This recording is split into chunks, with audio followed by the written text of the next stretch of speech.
Purposely. Your life, God's purpose. Listen at onpurposely.com.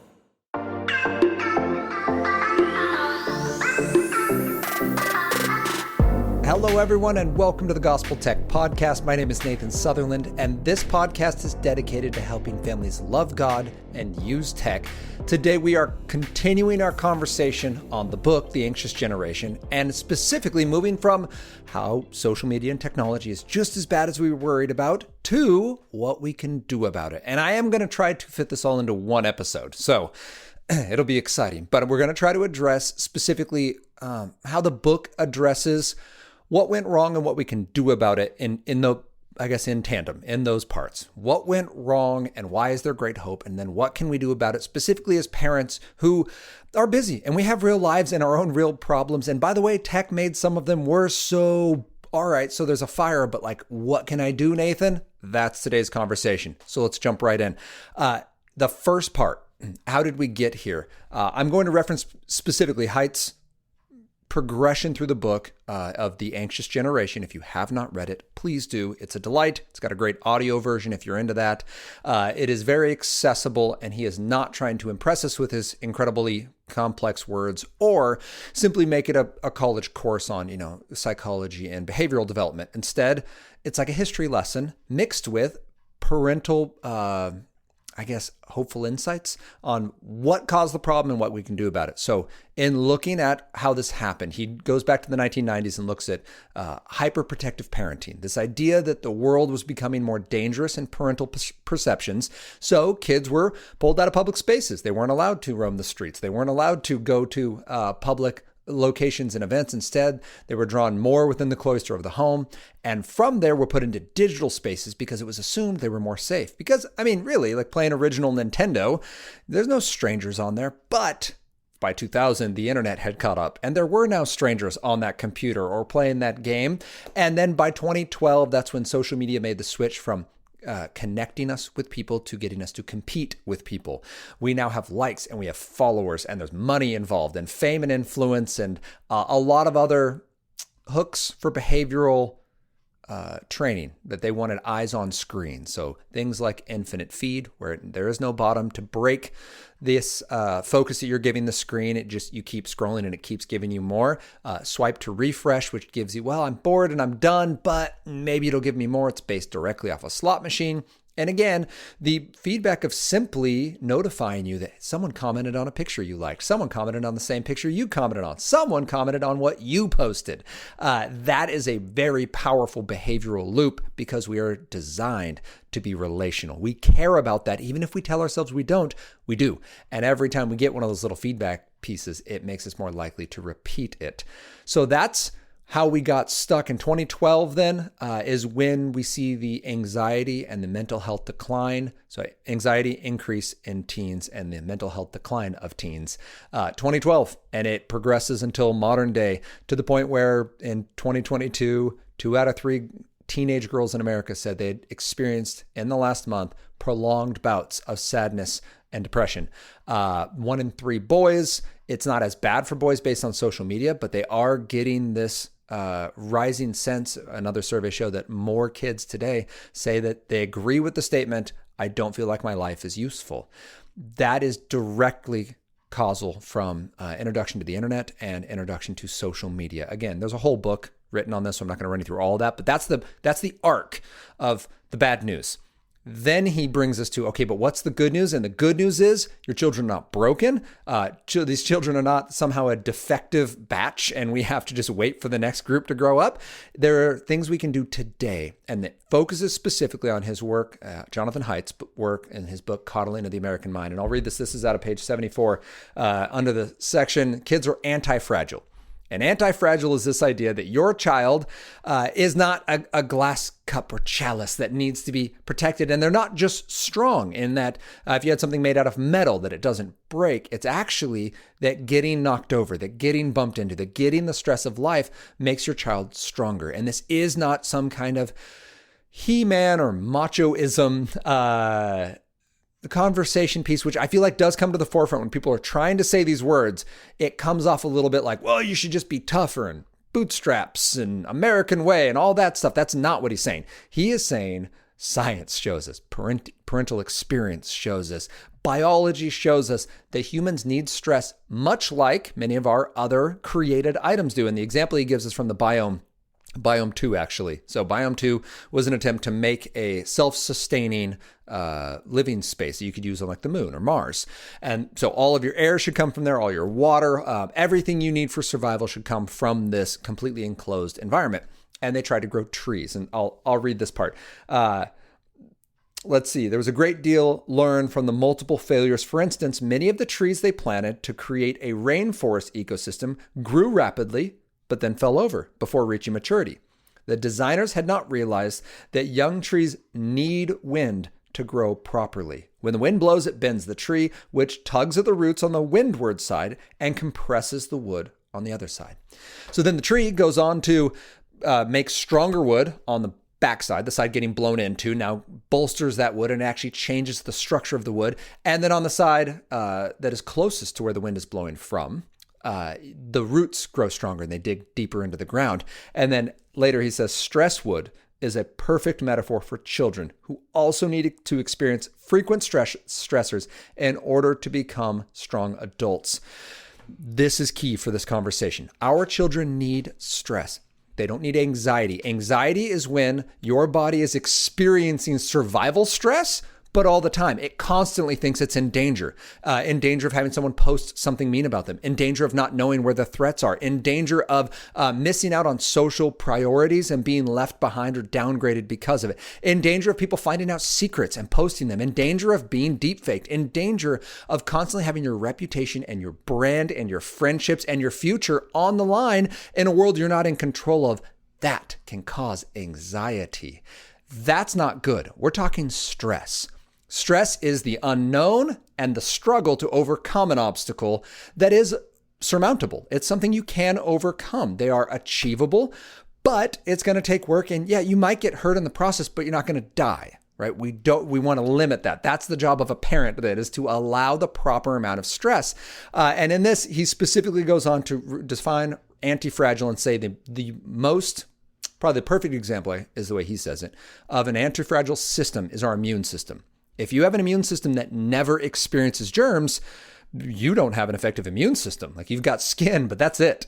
Like, once something gets past your skin, you're going to get sick. But if you have a child who's constantly putting things in his or her mouth, who is constantly playing in dirt, who's around animals, who's around dust and pollen and funk, then you have a child who's going to have a robust immune system. Yeah, those teachers out there, you know what I'm talking about. You had your first week back at school and you are sick from September 5th or 6th till October 1st. And then the rest of the year, you do pretty good. But you had a whole summer off and those kids picked up a lot of germs. Now you come back and there's just so many boogers.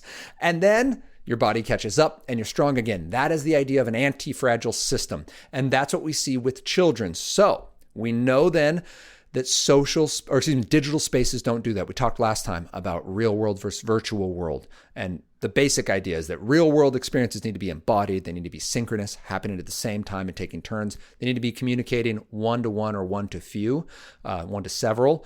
And then they need to have a high barrier of entry. There needs to be a cost to join and a cost for getting kicked out so that you want to repair and that you belong to a community of individuals that are relational now by either requirement because, well, we're all here, so we fear loss, or you belong because of the common interest that you have, and there's a bonding and sharing that shared experience.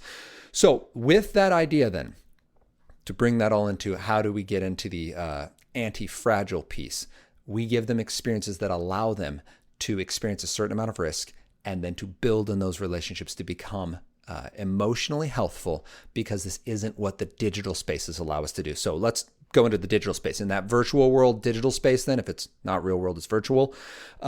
It provides a lot of the similar, what would I say? Sorry, my brain just went blank. Oh, it provides a lot of the same look of, like, I can hang out with people and I can have an experience and we can do something together, but there's none of the risk. So while you might experience anxiety, you don't actually experience the real world stress because there's no actual risk to you. An example would be playing a video game. You can go and have combat, but your body experiences none of the hormones and the exercise and the body mechanics. It's not an embodied experience.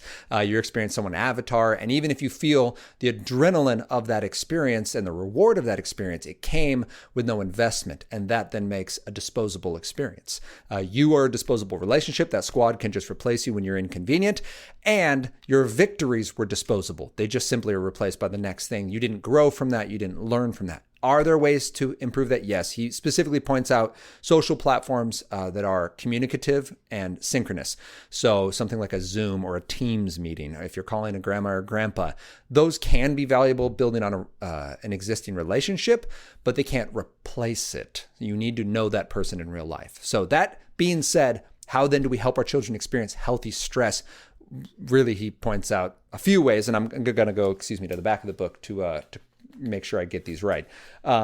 He specifically points out that the first thing we need to do is give our children real world opportunities to be involved. So we need to give our children real world stresses like opportunities to serve their family. 6-year-olds can clear a table or set it. 6-year-olds can help weed a garden. And the goal is not free labor. The goal is showing your child that they can influence their environment and they can support the family, that they are needed. He actually goes so far as, simple things like practice letting your child play out of line of sight. Maybe it's at a park, maybe it's at a friend's house, maybe it's just at your home and you let them go in the other room. But this can be a stressful point in finding that healthful balance. Maybe you let them go play in the backyard when you're not there, or even in your front yard. We have a road in our front yard that's not a drive-through street. So we are practicing in real time. We applied this immediately. In fact, we applied it so immediately that yesterday the boys had piano. We let them ride their bikes to the piano teacher, and it's technically only like 3 blocks away, but you have to go like 3 blocks to get around our block because you can't go through our fence. Our HOA put in giant concrete barriers for fences. So we used to have a gate. They can't do that. So they go all the way around. And then for the 8-year-old, I did put a little ladder up and made sure he checked because there's one really busy road they have to cross. They've crossed it with us. We understand they have shown themselves responsible in doing little things like when we ask them to do something, they can do it safely. And when they play out in our front yard and a car approaches, they know how to get themselves out of the road. So they have basic survival skills that they've learned in this environment. We're not just throwing them across busy roads. But I watched to make sure Henry checked both ways. And then once he made it, I popped down over the fence and let him do his thing. And it's another 2 blocks to the teacher's house. And at the end of lessons, he just biked himself back. It was daylight. It's not raining. It was a reasonable distance in a place they were familiar with. So I did check my boxes. But the fact that some of us hear that and our immediate thought is like, that feels like neglect. That feels like poor parenting is exactly what he's talking about. We need to, first in our family, build levels of trust where our child is investing in our family and showing value, and we are allowing our child to do that. And then the second thing is we need to normalize children outside. He has a horrifying story, but a story of a woman who was working middle of the day during a break, and her daughter was spending time, a 9-year-old daughter was spending time on a laptop. But eventually the laptop isn't an option. It gets stolen. So she goes, you know what? I'm going to be at work, but down the street, there's a public park. Go play with the other kids. And while there, mom asks, hey, where's your mom? She goes, oh, she's working. Police are called. Mom is reported and arrested for child neglect.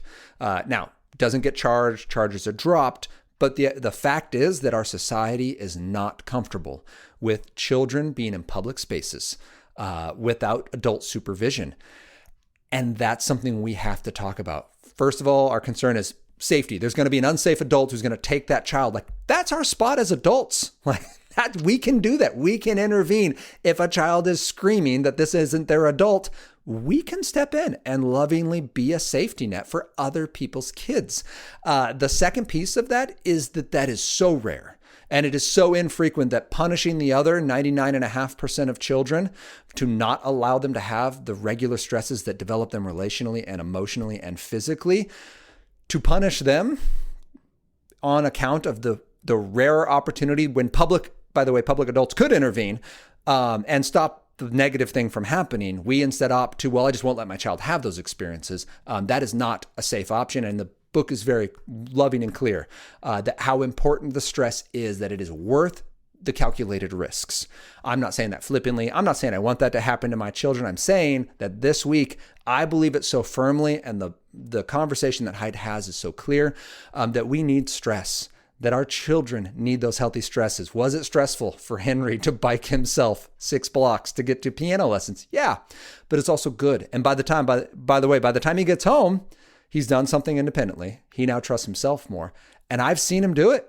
I trust him more. I thought he could do it, but he's now physically done it. He's earned a level of trust as an 8-year-old that is impressive. It's great. It's good to know that he's capable of that. And that means I can trust him with other little things. Again, don't throw out a child who's never had any independence and say, go cross busy streets, but maybe begin to take baby steps in that direction and find for your family in this situation where the stress opportunities can begin. So that's the first piece, is child out of line of sight for play. The second piece is free play.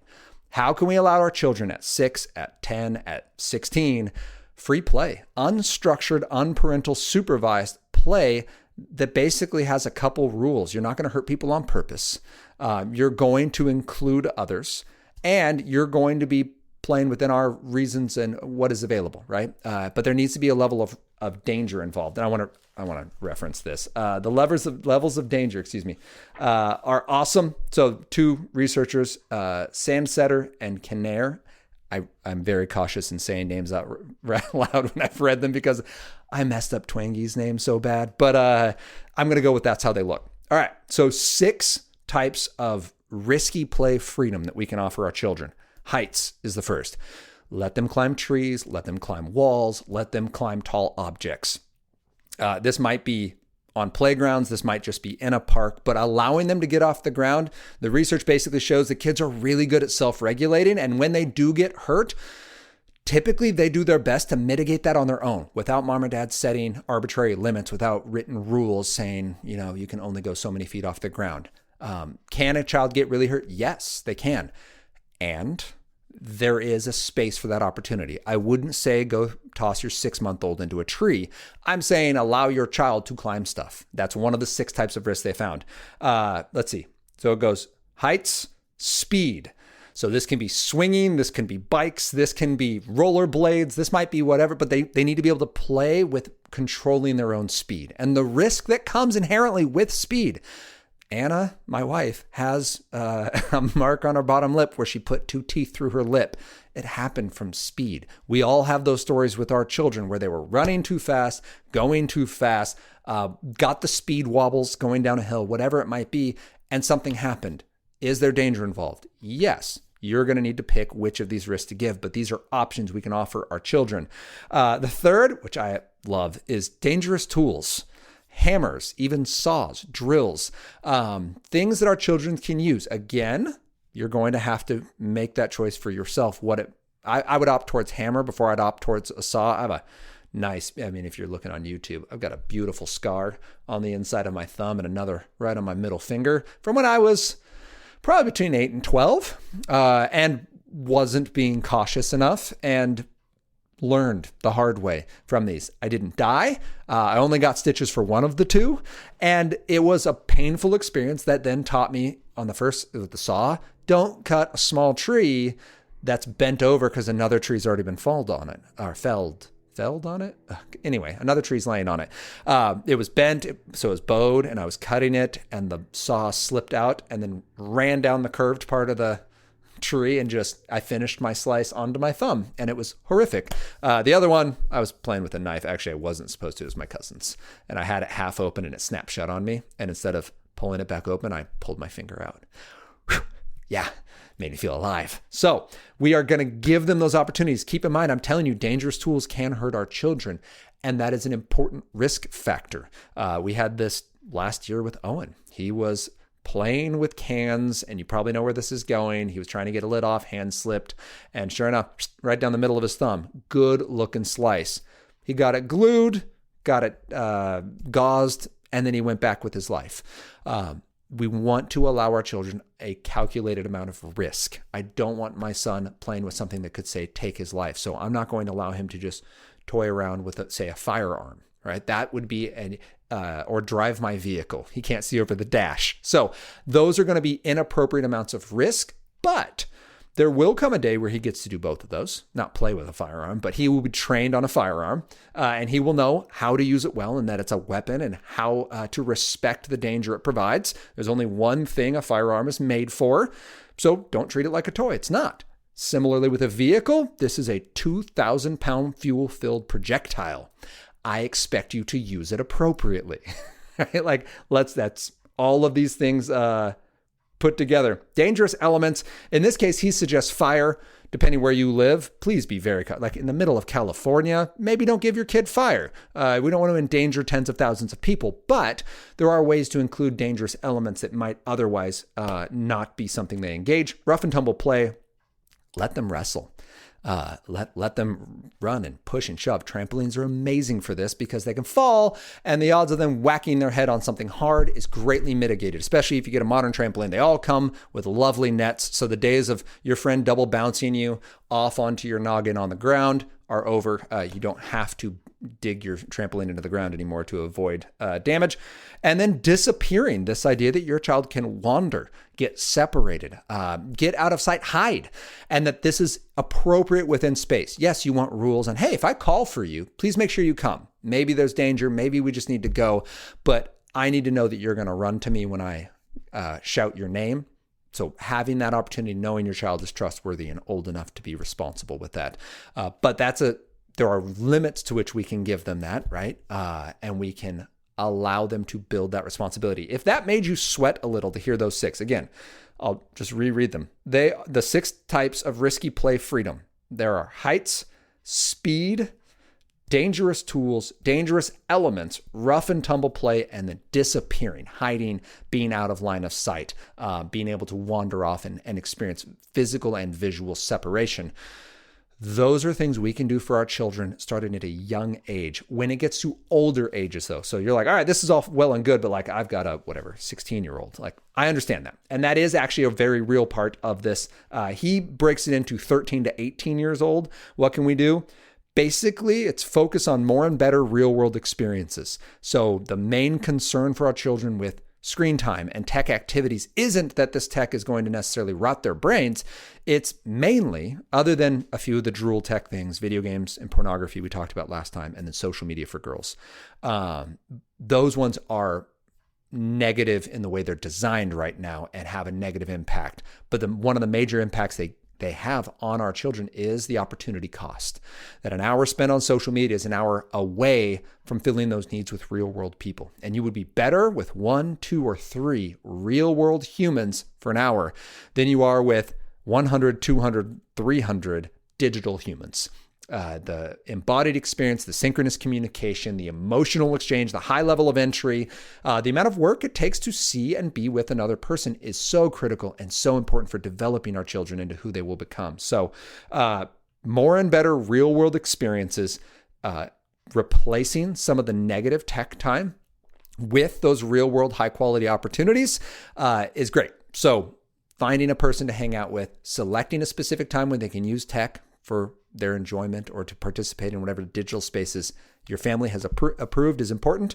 The second is going to be building hedges, making sure that you have some kind of family safety set up, not to spy on your child. If you feel like you have to read every one of your child's messages, your child hasn't earned the trust to be in that digital space. But assuming your child is in that digital space and they're showing themselves as healthful and ready to be there, then something like bark. When something goes wrong, you're not responding in anger or retribution. You're responding in love and grace and saying, all right, so what happened?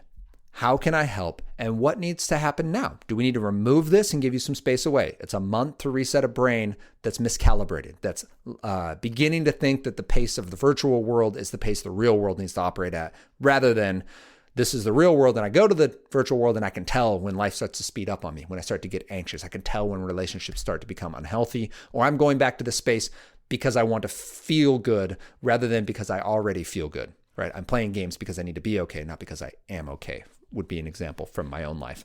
And then third and finally, with those older kiddos. So the first is we're going to be, what did I say? I actually forgot. Oh yeah, more and better real world experiences, limiting the opportunity cost of being in digital spaces.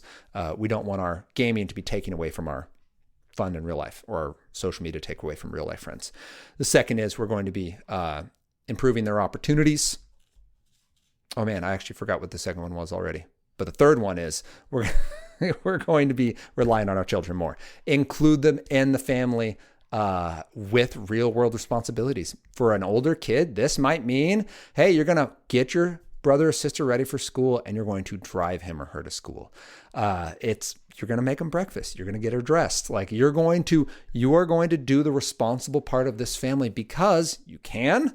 And it's going to show you that you can. And when maybe the first thing is you just cook breakfast and then it progresses. But it is not about, again, it's not about free labor. It's not about getting your child to let you spend your time on the internet because you don't want to get up and do things. It's because you want to build and instill in your child this reality that you're a full-blown human being who's a part of this family, who can give real-world value to our family. So again, in our family, that looks like allowing a little more independent time at home. Where what can I do? Well, I'm going to leave you inside and I'm going to go outside now and work. Now, I'm not leaving you on a computer to do that 10-year-old son of mine, but you can stay inside and I'm going to go out and work. Right? Okay, well, now I'm going to go to the neighbor's house and you can stay in here. Those little chances, maybe that's not where your family is with comfort, but allowing that, again, that's visual separation, that's independence. And with the older kids, that independence to now someone else depends on you. And that's an important part of this book, of building that stress of someone relying on you is about as adulting as you get. That's the scariest part of being a parent, right? It's not that we don't have all the answers. It's we don't have all the answers. And there's someone else that matters for. Like, it was fine when I didn't have answers and it was just me. Like, whatever, I'll figure it out. But like, oh, I got people. And you're probably listening to this because you're terrified of being in a tech world, being outpaced, feeling stressed, and just not knowing what the answers are. And my hope in this conversation is that you are now equipped to at least begin the conversation. Recognize that this is a real journey your child is on, and one of the major dangers of our technology is the opportunity cost away from real life stress, and the fact that it replaces that real life stress with rewards that have no cost. So therefore, there's no stress making our roots dig deeper or making the wood of the tree stronger and more dense and more capable of bearing the weight of future burdens. That's what we want for our kiddos. That's why there's those 6 types of stress we can give our kids. It's why we allow them starting at 6 and 8 to participate, even poorly. Like, they're not going to probably set the table right. They're probably not going to do that job quite as well. We were laying bark this week. I had both my boys jump in. One is more natural at the working and the helping than the other one. One of them is really good at looking busy. And you got to keep a good eye. We call it shamming. And he's a pretty stellar shammer. He's got that next level, like looking busy. And then you watch him for a minute. And you're like, that's odd. That pile of beauty bark hasn't moved anywhere in the last 5 minutes, but he's been working diligently at it. That's an important, well, I guess they're both technically life skills, but one of them is an admirable life skill that I want to see him grow in, being the opportunity to become a better worker, exert his effort to bring something into control and into beauty. And the other one is, that's not so admirable, son. Like, let's see what we can do about not pretending to work and lying with our actions, even though we're not. You didn't tell me you were working, but you kind of did. And let's talk about what would God say about our best efforts and about doing everything for his glory and not just for getting dad off your back.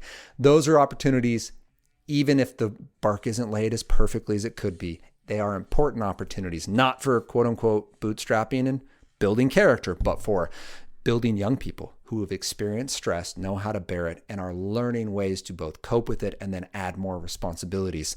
So we're not just raising children, we're actually raising adults, and specifically young people who know what it means to have joy in the real world, to be mentally healthful, and then are able to experience awe. And I think that, as our last piece of this conversation, is what's most important. When we experience the real world in its stressful capacities, in its full opportunity to bring out the character that God is putting into us and the service that he's calling us into, to be part of bringing his kingdom, to see his kingdom come and his will be done here on earth as it is in heaven. We have the opportunity to experience awe. It's very difficult when my calibration for enjoyment is set to digital virtual world, to experience amazement and wonder and surprise at this world, at jokes, at relationships, at sunrises, sunsets, nature. All that stuff can be much more difficult to appreciate if I'm calibrated to the digital space. We want our children to experience awe in this. In closing, I might have said that 2 or 3 times. I apologize. I just get so excited about this, but real closing. Had a conversation yesterday with a young man. He's 20. And he said, you know what? I recently have, here's why I'm going to tell you this. Gen Z, if you think that something like the anxious generation is going to like make Gen Zers or young people feel bad, please don't be worried. They actually know this is happening, and what they want is solutions and relationship to see it improve. So this 20-year-old said, you know what? I've deleted these 2 social media apps off my phone. I've made the thing grayscale because I don't like what I'm seeing happen in me with this. And he wasn't referencing any specific, moral wrong. He's just like, I don't like who I'm becoming. And the specific example he gave me when I asked was, he goes, I can't tell a story.